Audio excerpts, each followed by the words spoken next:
সহকর্মী ভাই ও বোনেরা, আসসালামু আলাইকুম ওয়া রাহমাতুল্লাহ।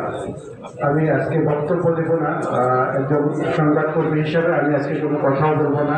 ঢাকার একজন নাগরিক হিসাবে আমি আমার মনের অনুভূতি আপনাদেরকে জানাতে চাই। সেটি হচ্ছে যে আমাদের আমিনুল হক ভাইকে আপনারা খেলার মাঠে যেমন জনপ্রিয় দেখেছেন, রাজনৈতিক ময়দানেও ঠিক সমানভাবে তিনি জনপ্রিয়তা অর্জন করেছেন আমাদের মধ্যে। এজন্য তার জন্য আমরা একটা করতালি দিই। আমি আমিনুল হক ভাইকে বলি বাংলাদেশের ইমরান খান।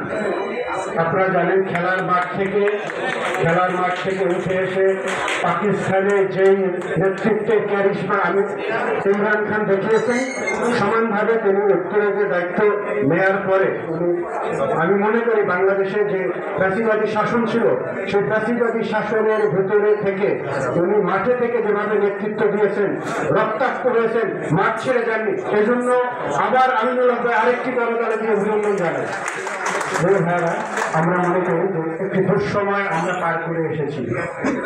আমার পূর্ববর্তী বক্তারা বলেছেন যে এই সময় আসবার পরে যে ধরনের শঙ্কার কথা ব্যক্ত করেছিলেন আগে আওয়ামী লীগের নেতারা, সেই শঙ্কা থেকে দেশকে উদ্ধার করবার জন্য যারা রাজপথে ভূমিকা রেখেছেন তার মধ্যে তিনিও একজন। তো এজন্য ভবিষ্যতে এই বাংলাদেশ জাতীয়তাবাদী দলের নেতৃত্বের উপর অনেক দায়িত্ব রয়েছে।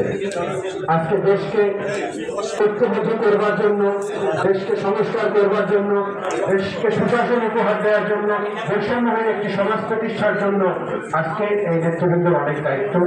মাঠে থেকে যারা দায়িত্ব পালন করছেন তাদের অন্যতম আমিনুল হক ভাই, সেই দায়িত্ব তিনি পালন করে যাবেন। আজকে আমরা পাকিস্তানের যে নেতৃত্বের ক্যারিশমা দেখেছি, ইমরান খানের সেই ক্যারিশমা আমরা বাংলাদেশেও দেখব, সেই প্রত্যাশা রাখছি। এবং সাংবাদিকদের পক্ষ থেকে তাকে আমরা প্রতিশ্রুতি দিচ্ছি যে সাংবাদিকরা আপনার পাশে থাকবে। অনেকে বলেছেন যে তাকে বন্ধু হিসাবে পেয়েছে, আমিও মনে করি যে সাংবাদিকরা তাকে বন্ধু হিসাবে সামনেও পাবে, এখনো পাচ্ছে।